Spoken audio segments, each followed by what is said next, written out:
Fala, galera, vamos dar continuidade aí ao nosso estudo do regulamento aqui da Polícia Militar. Vamos lá, galera, olha só. Do procedimento disciplinar, da comunicação disciplinar. O que eu vou fazer? A gente vai bater isso daqui, depois eu lanço um mapinha mental no quadro aqui pra gente. Vamos lá. A comunicação disciplinar, pega o marca-texto e vai acompanhando aí comigo. Aqui, ó, comunicação disciplinar dirigida à autoridade policial militar competente, destina-se a relatar uma transgressão disciplinar cometida por um subordinado hierárquico, ou seja, então, eu sempre, quando tiver alguém que cometeu uma transgressão disciplinar, eu vou ao superior hierárquico dele para fazer essa comunicação, ok? Vamos lá.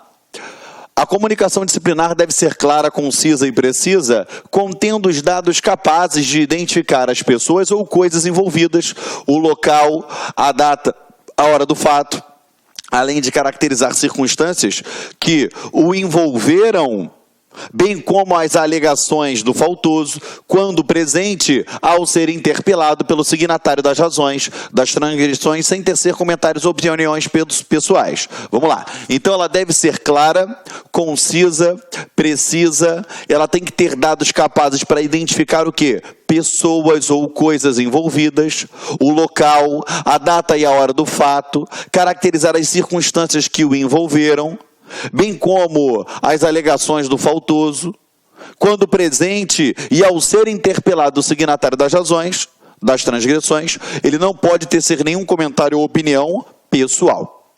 A comunicação disciplinar, ela deve ser apresentada no prazo de 5 dias, contados da constatação ou conhecimento do fato. É isso que você tem que sublinhar, ó. 5 dias da constatação ou conhecimento do fato. Ou conhecimento do fato, ressalvadas as disposições relativas ao recolhimento disciplinar, que deverá ser feita imediatamente. Ok? Vamos lá. A comunicação disciplinar, ela deve ser a expressão da verdade, cabendo à autoridade competente encaminhá-la ao acusado para que por escrito manifeste-se preliminarmente sobre os fatos no prazo de 3 dias. Então ele vai ter o quê? O prazo de 3 dias para se manifestar de forma preliminar. Conhecendo a manifestação preliminar e considerando praticada a transgressão, a autoridade competente elaborará termo acusatório motivado com as razões de fato e de direito, para que o militar do Estado possa exercitar por escrito seu direito à ampla defesa e ao contraditório no prazo de 5 dias. Então, olha só, para poder ele contraditar e amplamente se defender, ele vai fazer isso no prazo de 5 dias, perfeito? Que é o que está aqui no parágrafo 3º. Lembrando, tá, gente? Eu estou passando rápido, tudo batendo, porque eu vou fazer um mapa mental gigantesco aqui para vocês, elencando todos esses fatos aqui, ok? Vamos lá. Aqui, ó. Estando a autoridade convencida do cometimento da transgressão, providenciará o enquadramento disciplinar. Ou seja, ela tem que dizer em quais daqueles que a gente viu, leve, médio, grave, qual vai se enquadrar o enquadramento disciplinar, mediante nota de culpa, ou, se determinar outra solução, deverá fundamentá-la por despacho nos autos. Parágrafo 5º. Poderá ser dispensada a manifestação preliminar quando a autoridade competente tiver elementos de convicção suficientes para a elaboração do termo acusatório, devendo esta circunstância constar do respectivo termo. Então, olha só, ela pode dispensar essa manifestação disciplinar se ela já tiver elementos que já tenham, que suficientemente ele venha servir para a elaboração do seu termo acusatório. Mas ela tem que fazer isso de forma motivada. Ok? Perfeito, galera? Vamos lá. A solução do procedimento disciplinar é da inteira responsabilidade da autoridade competente, que deverá aplicar a sanção ou justificar o fato de acordo com esse regulamento. Então, ou ela vai aplicar a sanção, ou ela vai justificar os fatos. Lembrando, todas essas possibilidades eu vou botar no nosso mapinha mental aqui, ok? Tranquilidade? Parágrafo 1º. A solução será dada no prazo de 30 dias, contados a partir do recebimento da defesa. Ou seja, a partir do momento que recebeu a defesa, o prazo para se defender de 5 dias. A partir do momento que recebeu a defesa, tem 30 dias aqui, 30 dias contados a partir do recebimento da defesa, do acusado, prorrogável no máximo por mais 15, ou seja, 30 mais 15, mediante declaração de motivos no próprio enquadramento. No caso de afastamento regulamentar do transgressor, os prazos supracitados serão interrompidos, reiniciados a contagem a partir da sua reapresentação. Perfeito? Se afastou, suspende, interrompe o prazo. Quando ele voltar, a gente passa a contar o prazo novamente. Ok? Em qualquer circunstância, o signatário da comunicação deverá ser notificado da respectiva solução no prazo máximo de 90 dias da data da comunicação. No caso de não cumprimento do prazo do parágrafo anterior, poderá o signatário da comunicação solicitar, obedecida a via hierárquica, providências a respeito da solução. Então, ou seja, se não tiver cumprimento do prazo do parágrafo anterior, aqui, que é a solução no prazo máximo de 90 dias, perfeito? O signatário pode solicitar, lógico, obedecida a via hierárquica, que ele tem que o quê? Ele manda para o superior dele, que vai subindo hierarquicamente, para que tenha o quê? Uma solução a respeito, ok? Agora a gente pega aqui e a gente faz aquele grande mapinha mental que eu falei para vocês que iria fazer, para a gente recapitular tudo isso aqui, ok? Então a gente bota aqui, vou fazer aqui no meio, aqui, comunicação disciplinar. Beleza? Dessa comunicação disciplinar, a gente já sabe que ela vai ser o quê? Dirigida à autoridade competente. Perfeito? Tranquilo? E dessa direção à autoridade competente, deixa eu botar num lugar melhor aqui isso daqui, Ela vai ser dirigida, vou botar aqui, dirigida à autoridade competente, tá? E dessa autoridade competente, ou ela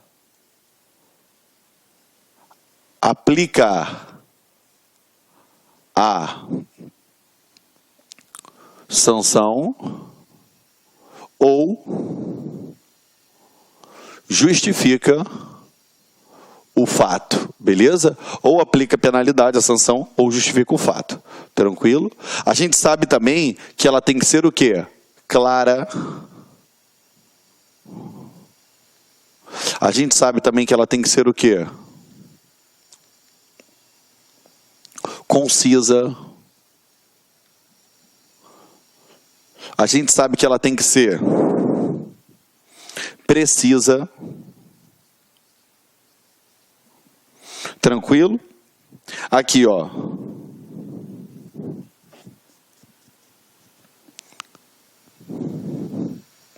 tem que ter o quê?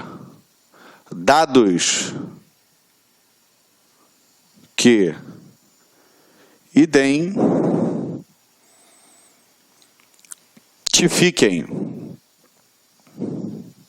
Dados que identifiquem. Mas o que, Geraldo?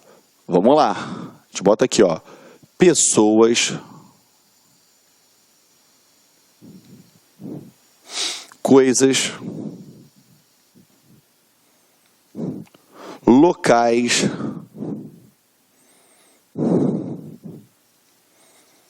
data e hora,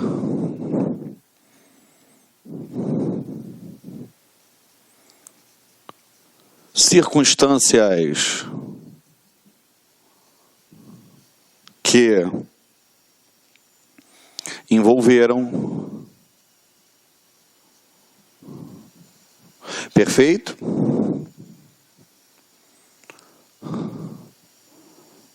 Alegações do faltoso.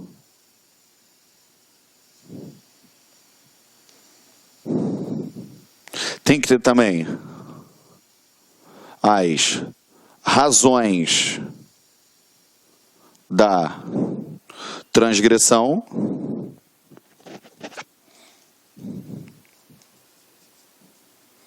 quando ele foi interpelado.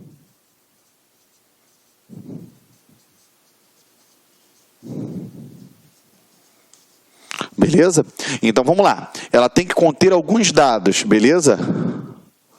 Tá? Tem que conter dados que identifiquem. Beleza. Que dados são esses, Geraldo? Vamos embora. A gente viu aqui agora. Pessoas, coisas, locais, data e hora, circunstâncias que envolveram, alegações do faltoso e razões das transgressões, da transgressão quando interpelado. Perfeito? A gente também sabe o seguinte, que a solução ela será dada em 30 dias, prorrogado em mais 15. Então eu boto aqui, solução 30 mais 15. Beleza? Então a solução deve ser dada em 30 dias mais 15. Perfeito? Ela também tem 90 dias, ok? 90 dias para notificar o signatário da comunicação. 90 dias para notificar o signatário da comunicação. Então, o prazo que ela tem, 90 dias para poder fazer isso. Perfeito? Tranquilo? Agora, ela tem também aqui, 5 dias para ampla defesa e o contraditório. Para exercer a ampla defesa e o contraditório através da sua defesa. Perfeito? Tranquilo? Ela tem aqui, 5 dias. Beleza? Para o quê? Constatação e conhecimento do fato. 5 dias para constatação e conhecimento do fato. Ok? Vamos lá. Também tem 3 dias para manifestação preliminar. Vou botar aqui, 3 dias para manifestação preliminar.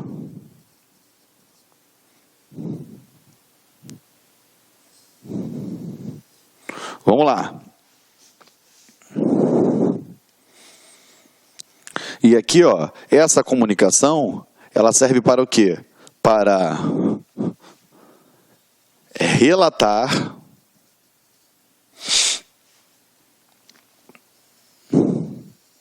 transgressão cometida por subordinado. Beleza? Lembrando o seguinte, que esse prazo aqui, ele poderá ser dispensado,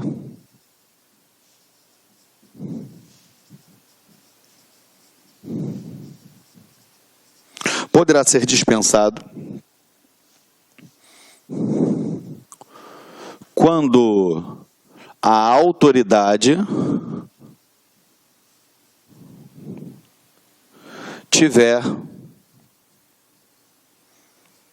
elementos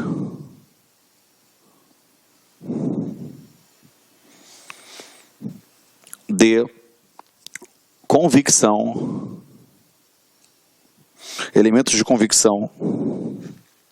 suficiente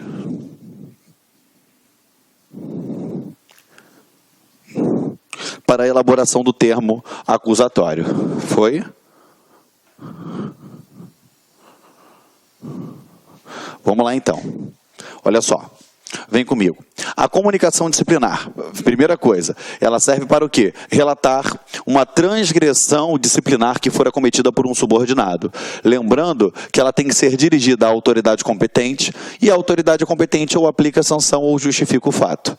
Essa comunicação disciplinar, ela tem que ser clara, concisa, precisa, ela tem que ter dados que identifiquem as pessoas, coisas, locais, data e hora, circunstâncias que envolveram, alegação do faltoso, caso tiver, razões da transgressão quando ele for interpelado, beleza?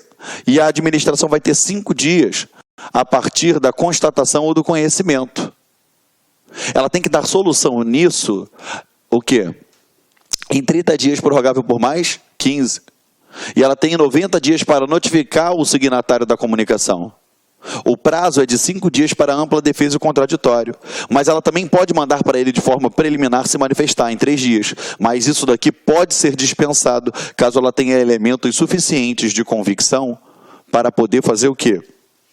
Para poder elaborar o termo acusatório. Perfeito, galera? Então, esse daqui é o mapinha que eu fiz para vocês aqui agora. Então, aperta o pause aí, que a gente vai dar continuidade ao estudo, ok? Perfeito? Vamos embora então, tá? Aperta o pause.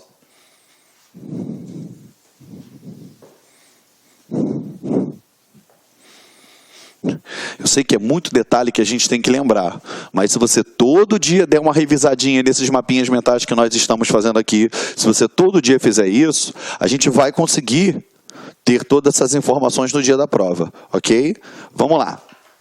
Da representação. Aqui, ó, a representação é toda a comunicação... Opa, passei direto, foi mal.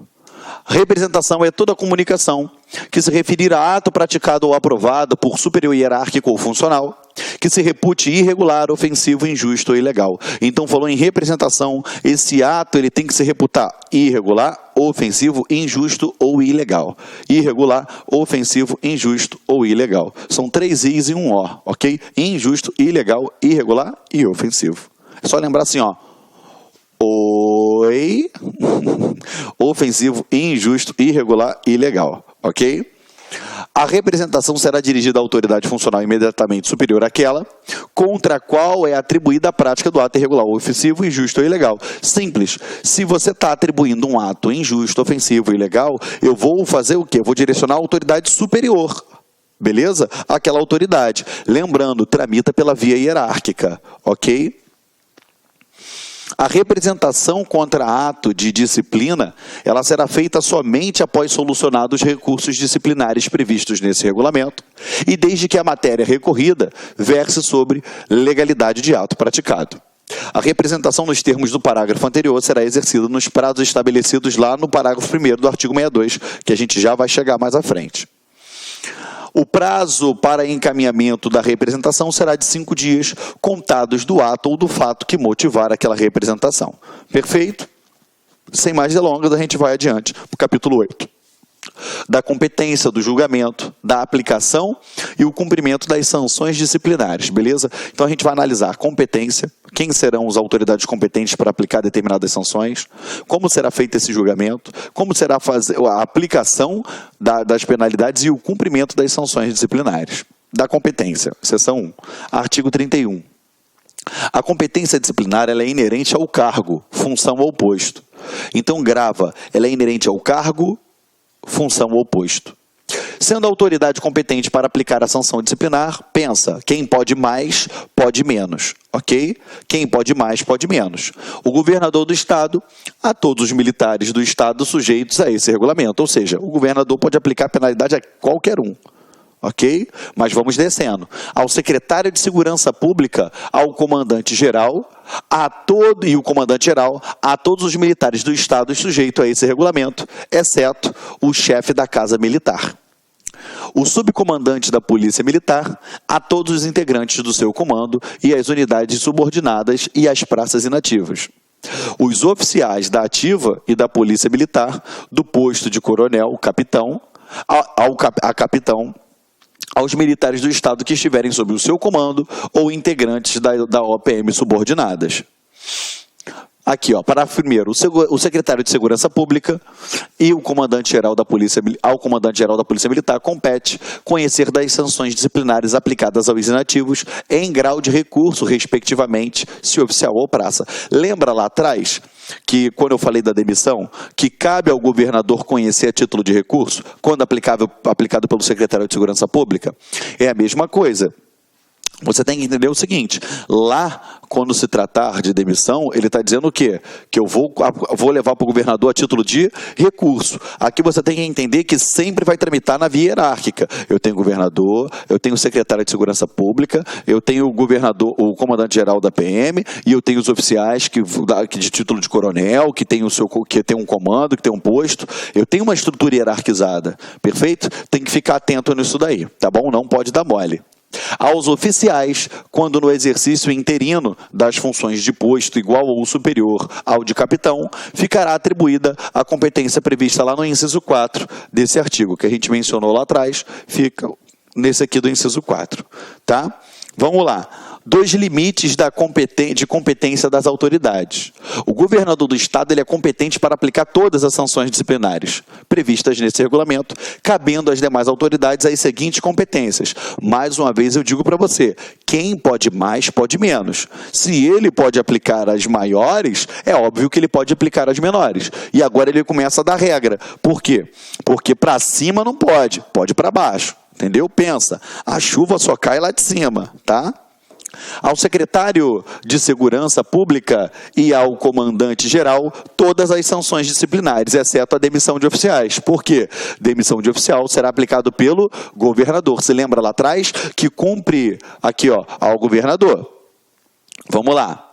Ao subcomandante da Polícia Militar, as sanções disciplinares de advertência, repreensão, permanência disciplinar, detenção e proibição de uso de uniformes até os limites máximos previstos. Vamos lá, proibição de uso de uniforme, qual o limite máximo? Não pode ultrapassar 1 ano, tem que lembrar que a gente já estudou isso aqui, ok? 3. Aos oficiais do posto de coronel, as sanções disciplinares de advertência, repreensão, permanência disciplinar, até 20 dias e detenção até 15 dias. Ultrapassou, subcomandante da Polícia Militar, perfeito? 4. Aos oficiais do posto de tenente-coronel, as sanções disciplinares de advertência, repreensão e permanência disciplinar até 20 dias. Perfeito. Nota que esse daqui já não vai aplicar a pena de detenção. Ok. Aos oficiais do posto de major, as sanções disciplinares de advertência, repreensão e permanência disciplinar até 15 dias. Aos oficiais do posto de capitão, as sanções disciplinares de advertência, repreensão e permanência disciplinar até 10 dias. Macete para você lembrar na hora da prova. Pensa, de trás para frente. Os oficiais do posto de capitão. Beleza. O capitão, todo mundo, advertência, repreensão e permanência disciplinar até 10 dias. Sobe, posto de major, advertência, repreensão e permanência disciplinar até 15 dias. Subiu mais 5. Perfeito? Sobe. Tenente-coronel, advertência, repreensão e permanência disciplinar, bota mais 5, 20 dias. Sobe, coronel, aí para, você não vai aumentar 5. Você permanece os 20 e entra com detenção até 15 dias. Ó, advertência, repreensão e permanência disciplinar até 20 dias, perfeito. E aqui, ó, detenção até 15 dias.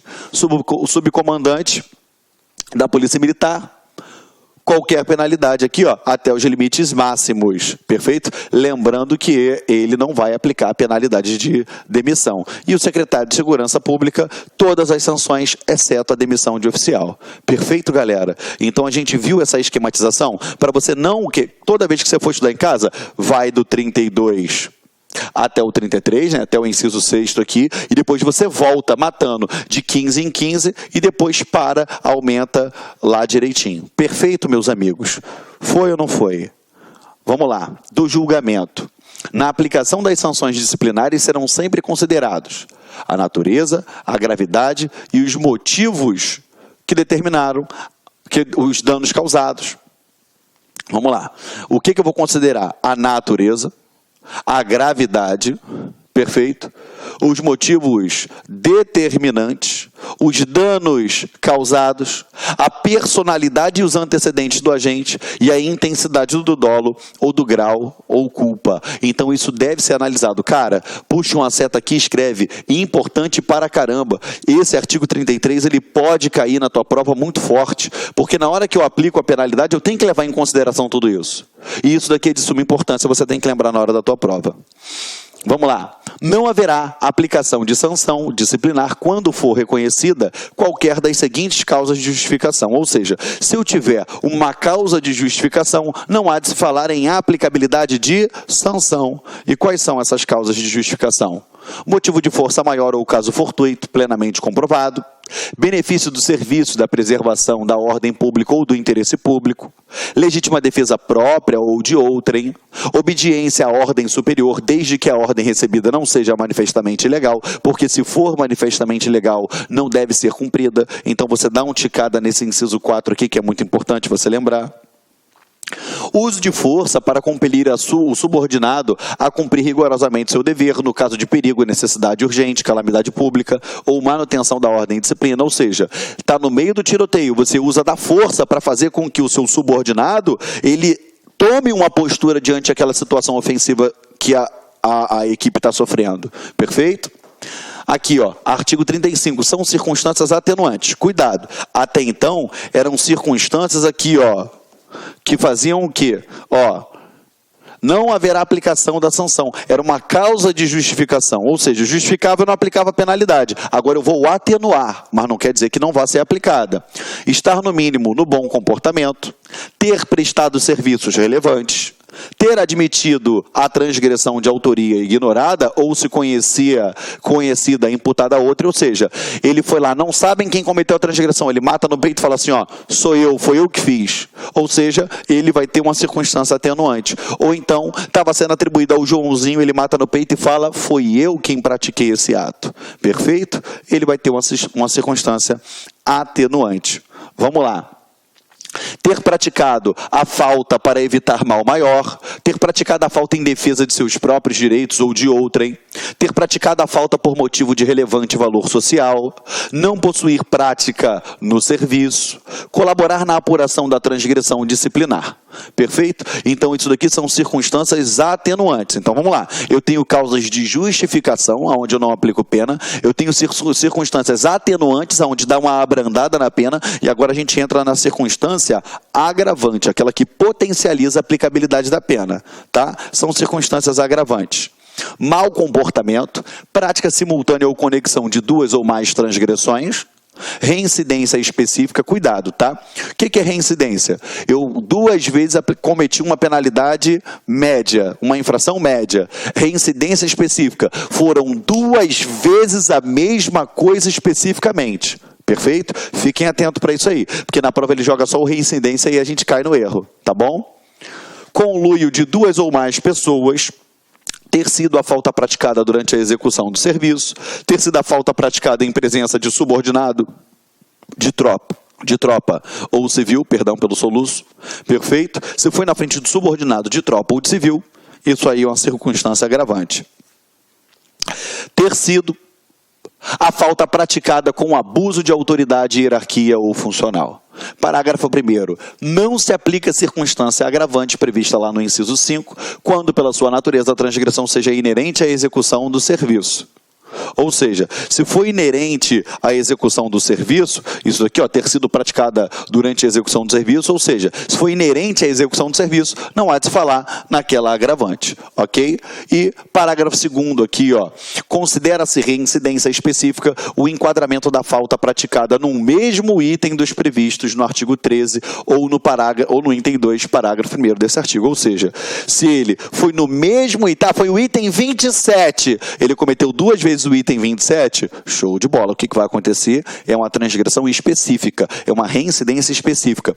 Cuidado, cuidado, não pode errar isso na hora da prova. Então vamos lá, nós temos causas de justificação, onde eu não aplico a penalidade, beleza? Eu tenho circunstâncias atenuantes, aquela onde eu até aplico a penalidade, mas eu vou atenuar, vai ser mais abrandada, e eu tenho circunstâncias agravantes, aquelas que vão fazer com que eu agrave a sanção, onde eu aperte ao máximo a penalidade que vai ser aplicada àquele que cometeu a transgressão. Perfeito, galera? Então a gente encerra a nossa aula aqui, está estourando o nosso tempo, e na próxima aula a gente dá início no artigo 37, ok? Beijo no coração e eu te vejo na próxima aula. Tchau, tchau, galera.